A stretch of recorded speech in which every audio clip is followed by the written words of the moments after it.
I would like to invite all the panelists here, as from my experience, it's better that they introduce themselves. In one of my conferences a while ago, I had to introduce a senior guy. Where is everybody else? I think they are waiting for you. No, come on. Come, guys. Come, guys. Should I start by introducing myself, Marav? Oh, we're missing Sagi. Right? No. Hi, Sagi. He will come, he will come.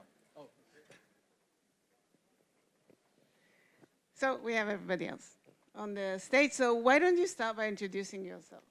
Hi guys, I'm Moshe Bloom and I'm the CMO of Beachbum. We are an evergreen mobile game developer and we are seeing tremendous success with our current games, Begamon, Lord of the Boat, Gin Remy Stars and Spades Royale, and we are now launching 2 new games that are going to be the next hits, and pleasure to be here. Hi everyone, I'm Ronen. I'm the VP Business Development at Plarium. Plarium is one of the fastest growing developers on mobile with our flagship title Raid. It's killing it right now. It's one of the best RPGs in the industry.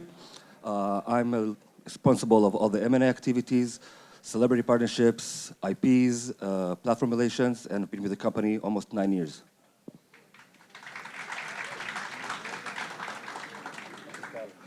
Okay, hi everyone. My name is Timo Rahkonen. I'm Vice President at Rovio, so the company behind Angry Birds. What I do there, I'm responsible for strategy, investor relations, and also evaluating different type of M&A and other investment activities. And currently, Rovio, we are also something else than not just the Angry Birds. So we have 500 people at the moment, roughly $300 million revenues, 7 mobile gaming studios in Finland, Sweden, Denmark, Turkey, and Canada. Pleasure to be here. Hi, I'm Sagi. I'm the founder and the CEO of CrazyLabs, the crazy company. One of the biggest publishers, 5 billion downloads. I think we're probably approaching 6, but we stopped counting. We do massive releases on hyper-casual, of course, anything between 15 and 30 titles a year, and also publishing on and releasing our own games on casual with lifestyle and puzzle RPGs. Having fun. It's the best thing of gaming. So thank you, everybody. So as I was introduced, Marav Weinrib, I am the VP and Managing Director of Qualcomm Ventures in Israel and Europe, and I was on the board of CrazyLabs for 6 years, so I had a close interaction with the gaming industry with its all highs and downs. Definitely, we're going through an amazing period in the gaming industry. Last year, we saw an M&A activity of $85 billion, which was 3 times more than 2020. I checked, and about 10% more than cybersecurity, which is talked a lot more, especially here in Israel, but M&A in gaming was actually higher. And in January this year, we had another $85 billion of M&A activity led by the Activision M&A acquisition by Microsoft, and then the acquisition of Zynga. And Sony also acquired Bungie, so we got to another $85 billion. So definitely something is happening in this industry, and we have this panel to get us into the secrets and internal of this amazing industry. So maybe we can start by one open question. One trend that has influenced or will influence the industry in the next year. Please choose one. Timo, why don't you start? Okay, I will start. I have to pick ATT and how damn difficult it is actually to acquire paying users. So I think that's been a big change to the market. What happened last year, and I think it has something that has impacted all of us, and it will impact to do that as well. I think that we've seen a consolidation in the market in terms of M&A. It's much harder today to find good companies that can scale. If a few years ago it was a buyer's market, today it's a seller's market. In the past, it was so many companies, so many good companies in the industry that were great targets for M&A. Today, because of the consolidation, it's much harder. Also, there's entrance of a lot of financial organizations like VCs and private equities that are getting into the game, which makes it much harder to find good trends. So I can say that the trend of acquisition, right, and mergers and acquisitions was a big thing in 2020, 2021. You mentioned the Take-Two acquiring Zynga, and then Microsoft acquiring Blizzard Activision. And if you're, but I think this trend is about to end or is about to change. I disagree with Ronen about seller market. I think about buyer market. I think it's a seller market now.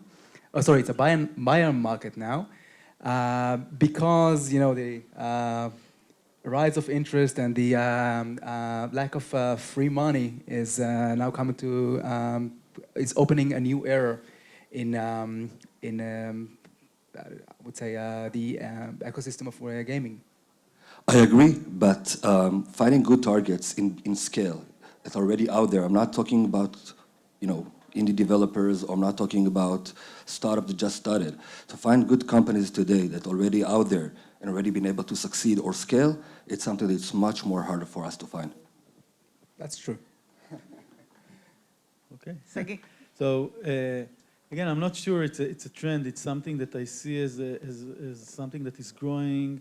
It's the importance of marketing. And yeah, marketing is always important, but it used to be in gaming, if you build it, they will come. So you build a great game, you have a vision, and then people will identify it and come. Today we see great games, but they lack the ability to bring the right type of users. We see big projects that if they don't try and meet the users, find the marketing value, the usage, the ability of players to want to download the games, then the games are not interesting. So especially on an ATT environment, that's becoming increasingly harder.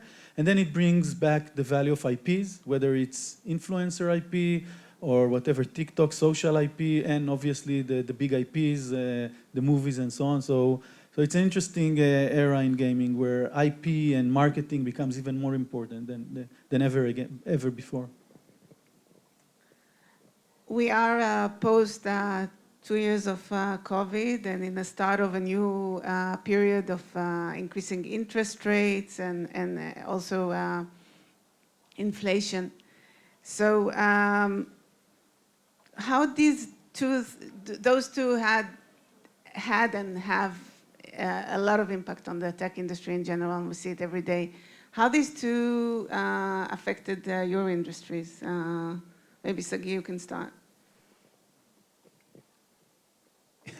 So COVID was, so it's like a roller coaster. So COVID, everyone was up. They were spending time at home, and entertainment became the king. So you couldn't fly, you couldn't go on vacations.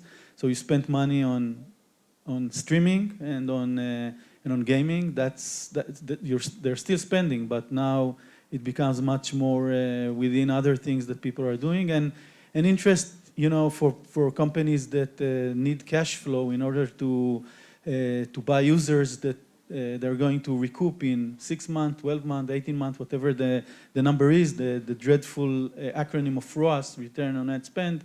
So that means now that they are more vulnerable in getting the cash. So it's harder to get cash to fund this type of thing. So either your game ROAS or ROI is really fast, and then you can scale fast. Or if it's slow, then now you need to find creative ways or much harder way on how you're going to support your growth.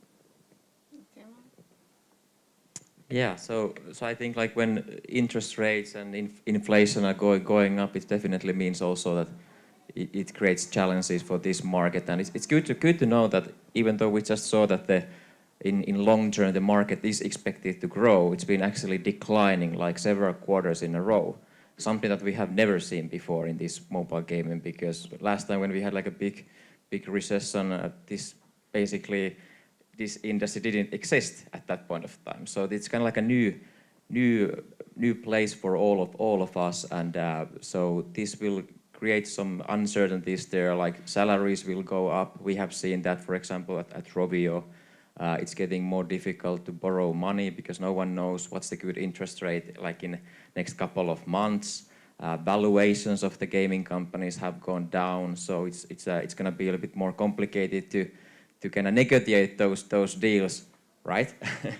like and have like agreement about the price. So definitely like lots of things to think about now.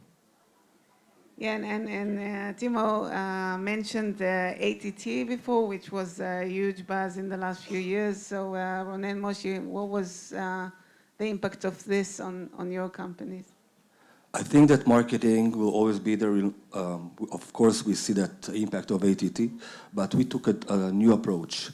I think that now doing more IPs, more celebrities, that's something that we are doing now actively. So what we like to call full funnel marketing. So basically allocate your budget differently, not in the old traditional method of UA, but just spreading your money more smarter a bit and do other activities in order to build your brand, spend more on branding in order to compensate on what ATT has done to the traditional user acquisition.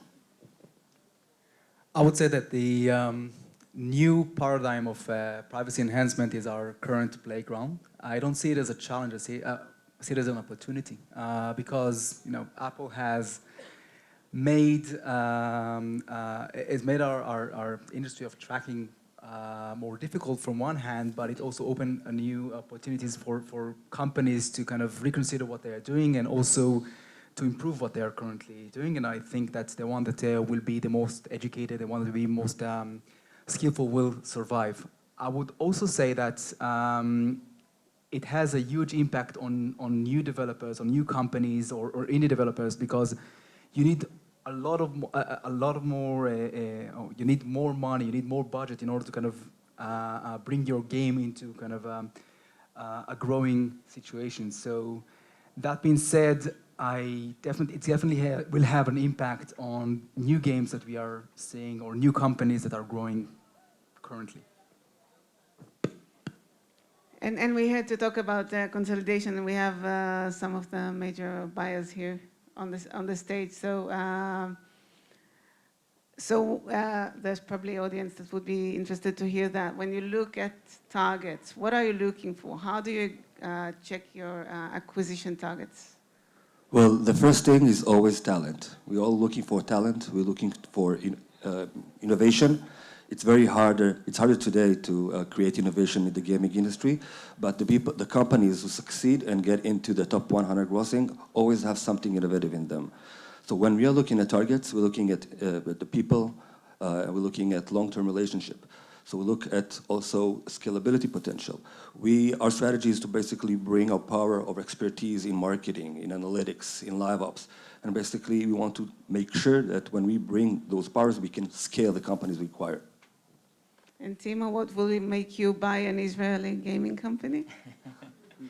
I think that was a good list. And so we are basically looking for like 4 different type of targets. And I would say maybe the kind of the ultimate is to find some talented teams that are looking for the next step change in their company. So we want to be there to help them to achieve their dreams, and it's a lot about like providing different type of I would call like a growth services there, helping them to scale, provide them expertise that they maybe don't have, like user acquisition, analytics, etc. Because typically those are something that can take even years to build properly. We're also looking for games that we can just scale with the capital what we have, and also like games that could actually utilize the Angry Birds IP. Like especially in the post-ATT world, the brands matters as we just discussed. So that's also one opportunity for someone to look at. And I think in general, we are looking for companies that have shared the same type of philosophy of making games. So it's about innovation, genre mastery. So we focus on casual gaming. And the third one is a good cultural fit. So we are looking for someone who could be actually part of the Rovio family even for decades, not just for like a 2 years earn-out period. One comment is just to completely put things on the... So companies are also looking for EBITDA. So today, when people need to be profitable, the first thing they will ask you, so talent is important, long-term growth is important, but there are the profitable companies and the non-profitable companies.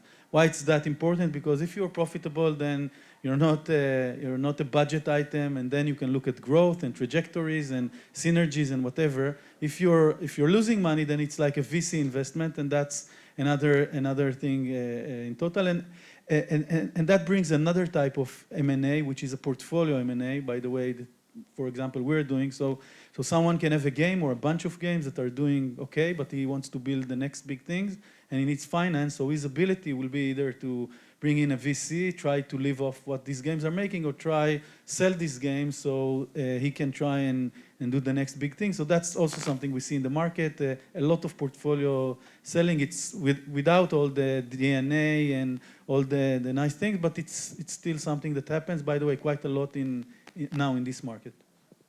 I want to comment one thing about what you just said. I agree that obviously profitability and EBITDA are very important, but when you see a game that has great KPIs and in a growth trajectory, and you can scale it and you see great ROAS, the profit will come. When we are looking at companies, we look at what we can do with them in the long term. Obviously, if they fit to our strategy, if they fit to our culture, and obviously if they can fit to our scalability strategy. So if we don't see profitability right now, and we have clear path to profitability, that's something that we'll definitely be very keen to consider.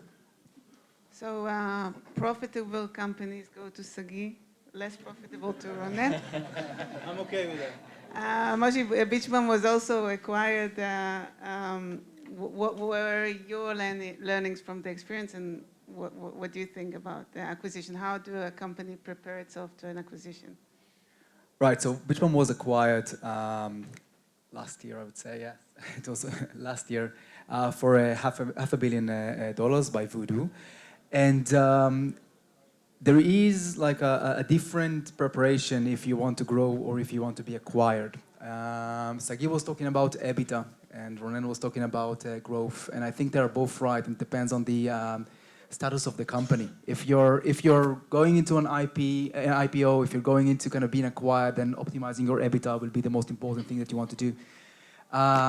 I think that now we are kind of on a verge of a recession, or maybe a recession on the gaming industry.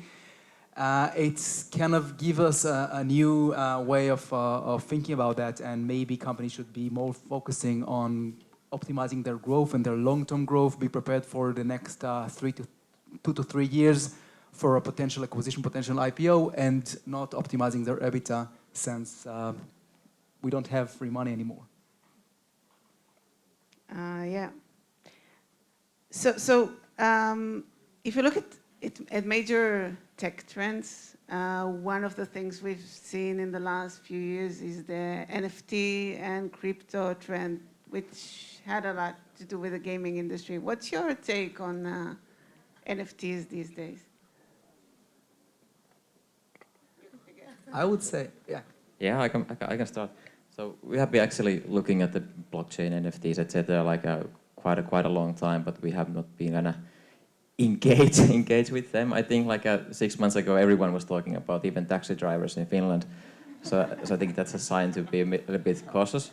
I think nowadays it's something that there's not that much buzz anymore, and I think we think that the technology itself, like a blockchain, that's definitely interesting, and it has potential to solve some issues like digital ownership. But then if you think about that from the player's perspective, because when we start to make games, we start with looking at our mission statement, and that's like we craft joy. So we are game makers. So if there is no like a true value for the players, if that's currently based on like some speculation, that's not the place where we want to be. So it's still quite I would say in early stages the market, and it remains to be seen what's the potential in long term. But there needs to be definitely more value for the players and good reasons to play the games. I think that NFT and blockchain are fascinating because they are the magnifying glass of games. We saw tremendous investment in this field like half a year ago, and now we're seeing like the fall or the collapse of those investments. I wouldn't bury those companies soon. I think that it's like a sinus. It's rising. It's going down, and it will rise again. But definitely, it is a question mark in this economy. I agree with both of my friends here. We think that we see the beginning of the burst. I think that 95% of the companies in that space, unfortunately, would not make it. We do believe in the value of digitalizing all the assets in the game. We think it's going to be another layer. I don't think it's going to be the next big thing in gaming. I think it's going to be another layer. But as Timo just said, it has to be good for both the players and for the publishers. And if both of them won't exist, it will be very, very challenging. So I'm trying to be cautious of time, and we have 2 minutes. So I would like each of you to choose to kind of have one prediction for the gaming industry 5 years from now. One thing that will happen then.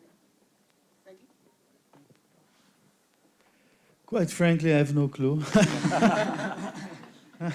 It's like, dog's life, what happens in gaming. I mean, tech in any case, but who knew? We started doing interactive books for kids, games for kids, didn't work out, hyper casual, casual. I think this is the great thing about this industry. And for me, it's something around, this era as well, and the word that I recently acquired, it's grit. So it's the passion and perseverance. And I think my prediction is if you're going to have grit, we're going to see you here in 5 years, maybe in this event on panel or somewhere else. And if you're not, and by the way, grit will be very important in gaming, especially your ability to continue in spite of failing and bad indications to go on. But on the other side, in gaming, you need to know when to kill your game. So I think that's the balance between sometimes when you have a tech vision, just go ahead, try to sell it, and again and again and again. In gaming, you have to say, maybe it's not the right idea, let's have another game. So not a really good prediction, but this is mine. Okay, so I predict that there will be even more like a big tech companies, platform companies entering the mobile gaming space, or something that we have seen already. And the reason is that the mobile gaming is the platform to be today, tomorrow, and in the next 5 years' time as well. I think that the next big thing will be, first of all, innovation. Second, I think we start to see consolidation of screens. We see a lot of cross platforms. Games like Genshin Impact are also both on mobile, on console, and I think that with the technology of streaming and cloud, I think we'll see much more of that. So, prophecy was given to the fools, right? But I'm confident to say... and the panelists, yes. But I'm confident to say that I'm expecting gaming to grow and to be twice as big in 5 years than it is now. I would also say that, I'm thinking about it, that we saw a lot of acquisition, hyper-casual companies acquiring casual companies such as Voodoo and Beach Bum, and casual companies acquiring hyper-casual companies like Rovio and Ruby. And there will be a merge, or will be a fusion between those games. There will be some kind of hybrid games that kind of combine the strength of both sides of the equation. So thank you, everybody. That was really enlightening and interesting. Thanks. And we're done.